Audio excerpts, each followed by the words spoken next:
ನಮಸ್ಕಾರ, first tube ನ ಮತ್ತೊಂದು ವಿಡಿಯೋಗೆ ಸ್ವಾಗತ.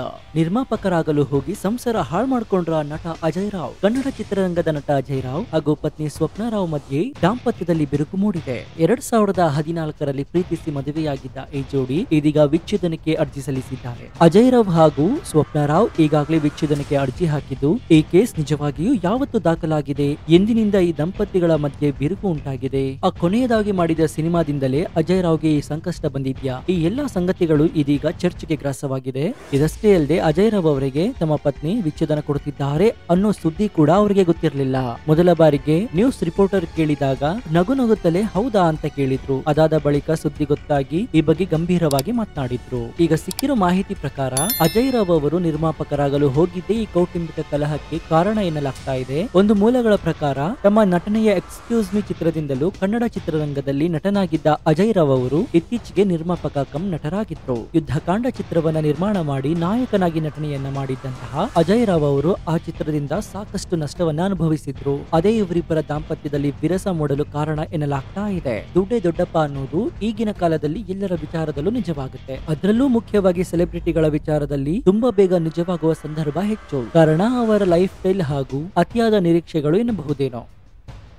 ಆದ್ರೆ ನಿರ್ದಿಷ್ಟವಾಗಿ ಅಜಯ್ ರಾವ್ ಸ್ವಪ್ನ ರಾವ್ ದಾಂಪತ್ಯದಲ್ಲಿ ಏನಾಗಿದೆ ಎಂಬುದು ಇನ್ನಷ್ಟೇ ತಿಳಿಯಬೇಕಾಗಿದೆ. ನಟ ಅಜಯ್ ರಾವ್ ಅವರು ಯುದ್ಧಕಾಂಡ ಸಿನಿಮಾಗೆ ಸಾಕಷ್ಟು ಬಂಡವಾಳವನ್ನ ಹೂಡಿದ್ರು. ಈಗಂತೂ ಸಹಜವಾಗಿಯೇ ಅದು 4 ರಿಂದ 5 ಕೋಟಿ ಲೆಕ್ಕದಲ್ಲೇ ಇರುತ್ತೆ. ಆದ್ರೆ ಸಿನಿಮಾ ಚೆನ್ನಾಗಿದೆ ಎಂಬ ವಿಮರ್ಶೆ ಬಂದರೂ ಸಹ ಈ ಚಿತ್ರವು ಗಲ್ಲಪೆಟ್ಟಿಗೆಯಲ್ಲಿ ಯಶಸ್ವಿಯನ್ನ ಕಂಡಿಲ್ಲ.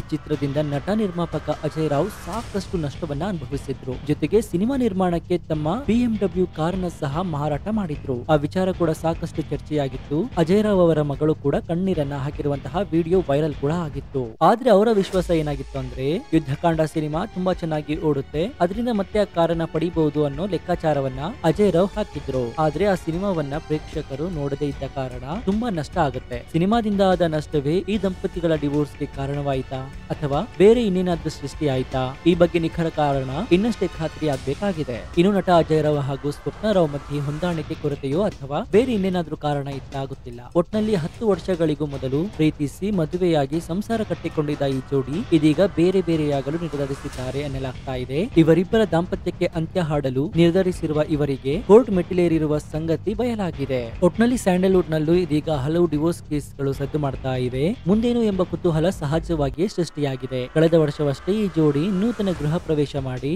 ಇಡೀ ಚಿತ್ರರಂಗವೂ ಸೇರಿದಂತೆ ಬಂಧು ಬಾಂಧವರಿಗೆ ಖುಷಿಯನ್ನ ಹಂಚಿಕೊಂಡಿದ್ರು. ಆದ್ರೆ ಇದೀಗ ಈ ಜೋಡಿ ಬೇರೆಯಾಗಲು ಹೊರಟಿದ್ದಾರಾ? ಈಗಾಗಲೇ ಡಿವೋರ್ಸ್ ಅರ್ಜಿ ಸಲ್ಲಿಕೆಯಾಗಿರೋ ಕಾರಣಕ್ಕೆ ಹೌದು, ಪರಸ್ಪರ ನಿರ್ಧಾರ ಮಾಡಿಯೇ ಬೇರೆಯಾಗಲು ಈ ದಂಪತಿ ನಿರ್ಧರಿಸಿದ್ದಾರೆ ಎನ್ನಲಾಗ್ತಾ ಇದೆ.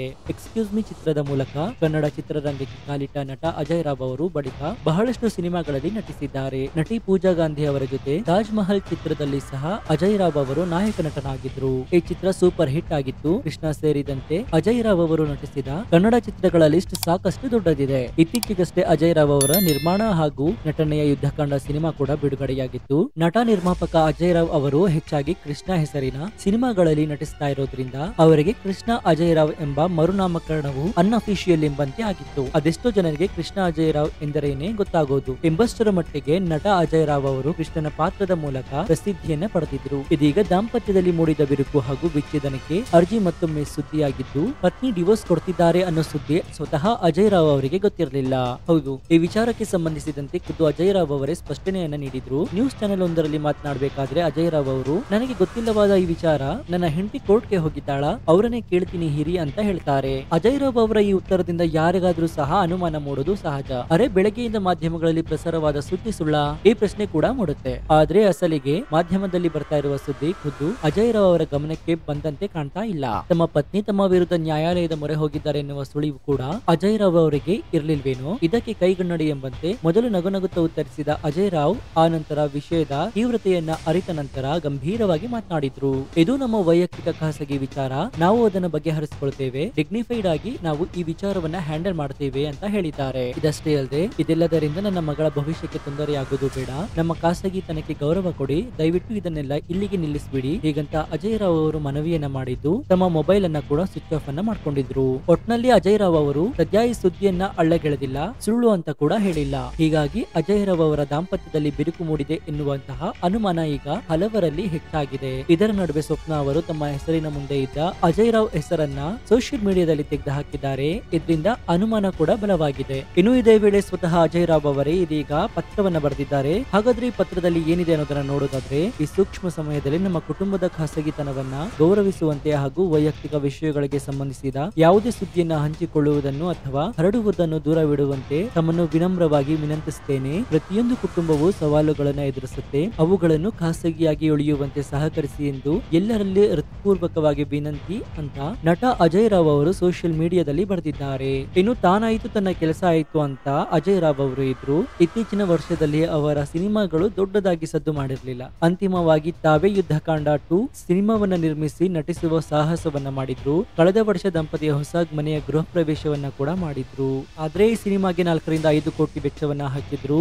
ಆದ್ರೆ ಅಜಯ್ ರಾವ್ ಅವರ ಯುದ್ಧಕಾಂಡ ಬಿಡುಗಡೆಗೆ ಯಶ್ ಕೂಡ ಸಹಾಯವನ್ನ ಮಾಡಿದ್ರು. ಕೆವಿಎನ್ ಸಂಸ್ಥೆ ಈ ಸಿನಿಮಾದ ವಿತರಣೆಗೆ ಮುಂದಾಗಿರುವುದಕ್ಕೆ ನೆರವಾಗಿತ್ತು. ಈ ಮಾತುಗಳನ್ನ ಸ್ವತಃ ಅಜಯ್ ರಾವ್ ಅವರೇ ಹೇಳಿಕೊಂಡಿದ್ರು. ಆದ್ರೆ ಸಿನಿಮಾ ಅಂದುಕೊಂಡಷ್ಟೇನು ಲಾಭವನ್ನ ಪಡೆಯದೇ ಇರುವುದರಿಂದ ಕೆವಿಎನ್ ಪ್ರೊಡಕ್ಷನ್ ಬರೀ 25 ಲಕ್ಷ ರೂಪಾಯಿನ ನೀಡಿದ್ರು ಅಂತ ಬಲ್ಲ ಮೂಲಗಳು ಹೇಳ್ತಾ ಇವೆ. ಇದರಿಂದ ಅಜಯ್ ರಾವ್ಗೆ ಸಿಕ್ಕಾಪಟ್ಟೆ ನಷ್ಟ ಆಗಿತ್ತು. ಇದರಿಂದ ಮನೆಯಲ್ಲಿ ಬಿಗುವಿನ ವಾತಾವರಣ ಸೃಷ್ಟಿಯಾಗಿತ್ತು. ಹೀಗಾಗಿ ಸ್ವಪ್ನ ಅವರು ಈ ನಿರ್ಧಾರಕ್ಕೆ ಬಂದಿದ್ದಾರೆ ಎನ್ನಲಾಗ್ತಾ ಇದೆ. ಆದ್ರೆ ಈ ಬಗ್ಗೆ ಸ್ವಪ್ನ ರಾವ್ ಅವರಾಗ್ಲಿ ಅಥವಾ ಅಜಯ್ ರಾವ್ ಅವರಾಗ್ಲಿ ಯಾವುದೇ ರೀತಿಯಂತಹ ಮಾಹಿತಿಯನ್ನ ಬಿಟ್ಟುಕೊಟ್ಟಿಲ್ಲ. ಈ ಸೂಕ್ಷ್ಮ ಸಮಯದಲ್ಲಿ ನಮ್ಮ ಕುಟುಂಬದ ಖಾಸಗಿತನವನ್ನ ಗೌರವಿಸುವಂತೆ ಹಾಗೂ ವೈಯಕ್ತಿಕ ವಿಷಯಗಳಿಗೆ ಸಂಬಂಧಿಸಿದ ಯಾವುದೇ ಸುದ್ದಿಯನ್ನ ಹಂಚಿಕೊಳ್ಳುವುದನ್ನು ಅಥವಾ ಹರಡುವುದನ್ನು ದೂರವಿಡುವಂತೆ ತಮ್ಮನ್ನು ವಿನಮ್ರವಾಗಿ ವಿನಂತಿಸುತ್ತೇನೆ. ಪ್ರತಿಯೊಂದು ಕುಟುಂಬವು ಸವಾಲುಗಳನ್ನು ಎದುರಿಸುತ್ತೆ, ಅವುಗಳನ್ನು ಖಾಸಗಿಯಾಗಿ ಉಳಿಯುವಂತೆ ಸಹಕರಿಸಿ ಎಂದು ಎಲ್ಲರಲ್ಲಿ ಹೃತ್ಪೂರ್ವಕವಾಗಿ ವಿನಂತಿ ಅಂತ ನಟ ಅಜಯ್ ರಾವ್ ಅವರು ಸೋಷಿಯಲ್ ಮೀಡಿಯಾದಲ್ಲಿ ಬರೆದಿದ್ದಾರೆ. ಇನ್ನು ತಾನಾಯಿತು ತನ್ನ ಕೆಲಸ ಆಯಿತು ಅಂತ ಅಜಯ್ ರಾವ್ ಅವರು ಇದ್ರು. ಇತ್ತೀಚಿನ ವರ್ಷದಲ್ಲಿ ಅವರ ಸಿನಿಮಾಗಳು ದೊಡ್ಡದಾಗಿ ಸದ್ದು ಮಾಡಿರಲಿಲ್ಲ. ಅಂತಿಮವಾಗಿ ತಾವೇ ಯುದ್ಧಕಾಂಡ 2 ಸಿನಿಮಾವನ್ನ ನಿರ್ಮಿಸಿ ನಟಿಸುವ ಸಾಹಸವನ್ನ ಮಾಡಿದ್ರು. ಕಳೆದ ವರ್ಷ ದಂಪತಿಯ ಹೊಸ ಮನೆಯ ಗೃಹ ಪ್ರವೇಶವನ್ನ ಕೂಡ ಮಾಡಿದ್ರು. ಆದ್ರೆ ಈ ಸಿನಿಮಾಗೆ 4 ರಿಂದ 5 ಕೋಟಿ ವೆಚ್ಚವನ್ನ ಹಾಕಿದ್ರು. ಆದ್ರೆ ಅಜಯ್ ರಾವ್ ಅವರ ಯುದ್ಧಕಾಂಡ ಬಿಡುಗಡೆಗೆ ಯಶ್ ಕೂಡ ಸಹಾಯವನ್ನ ಮಾಡಿದ್ರು. ಕೆವಿಎನ್ ಸಂಸ್ಥೆ ಈ ಸಿನಿಮಾದ ವಿತರಣೆಗೆ ಮುಂದಾಗಿರುವುದಕ್ಕೆ ನೆರವಾಗಿತ್ತು. ಈ ಮಾತುಗಳನ್ನ ಸ್ವತಃ ಅಜಯ್ ರಾವ್ ಅವರೇ ಹೇಳಿಕೊಂಡಿದ್ರು. ಆದ್ರೆ ಸಿನಿಮಾ ಅಂದುಕೊಂಡಷ್ಟೇನು ಲಾಭವನ್ನ ಪಡೆಯದೇ ಇರುವುದರಿಂದ ಕೆವಿಎನ್ ಪ್ರೊಡಕ್ಷನ್ ಬರೀ 25 ಲಕ್ಷ ರೂಪಾಯಿನ ನೀಡಿದ್ರು ಅಂತ ಬಲ್ಲ ಮೂಲಗಳು ಹೇಳ್ತಾ ಇವೆ. ಇದರಿಂದ ಅಜಯ್ ರಾವ್ಗೆ ಸಿಕ್ಕಾಪಟ್ಟೆ ನಷ್ಟ ಆಗಿತ್ತು. ಇದರಿಂದ ಮನೆಯಲ್ಲಿ ಬಿಗುವಿನ ವಾತಾವರಣ ಸೃಷ್ಟಿಯಾಗಿತ್ತು. ಹೀಗಾಗಿ ಸ್ವಪ್ನ ಅವರು ಈ ನಿರ್ಧಾರಕ್ಕೆ ಬಂದಿದ್ದಾರೆ ಎನ್ನಲಾಗ್ತಾ ಇದೆ. ಆದ್ರೆ ಈ ಬಗ್ಗೆ ಸ್ವಪ್ನ ರಾವ್ ಅವರಾಗ್ಲಿ ಅಥವಾ ಅಜಯ್ ರಾವ್ ಅವರಾಗ್ಲಿ ಯಾವುದೇ ರೀತಿಯಂತಹ ಮಾಹಿತಿಯನ್ನ ಬಿಟ್ಟುಕೊಟ್ಟಿಲ್ಲ. ಮುಂಬರುವ ದಿನಗಳಲ್ಲಿ ನಿಜಕ್ಕೂ ಅಜಯ್ ರಾವ್ ಹಾಗೂ ಸ್ವಪ್ನ ದೂರವಾಗ್ತಾರಾ ಅಥವಾ ತಮ್ಮ ಮಗಳ ಭವಿಷ್ಯವನ್ನ ಗಮನದಲ್ಲಿಟ್ಟುಕೊಂಡು ತಮ್ಮ ನಿರ್ಧಾರವನ್ನ ಪುನರ್ ಪರಿಶೀಲಿಸ್ತಾರಾ? ಇದನ್ನ ಕಾದು ನೋಡ್ಬೇಕಾಗಿದೆ. ಇದಾಗಿತ್ತು ಈ ಕ್ಷಣದ ವಿಶೇಷ. ನೋಡ್ತಾ ಇರಿ ಫಸ್ಟ್ ಟ್ಯೂಬ್ ಕನ್ನಡ. ಮುಂದಿನ ವಿಡಿಯೋದಲ್ಲಿ ಸಿಗೋಣ. ಧನ್ಯವಾದ.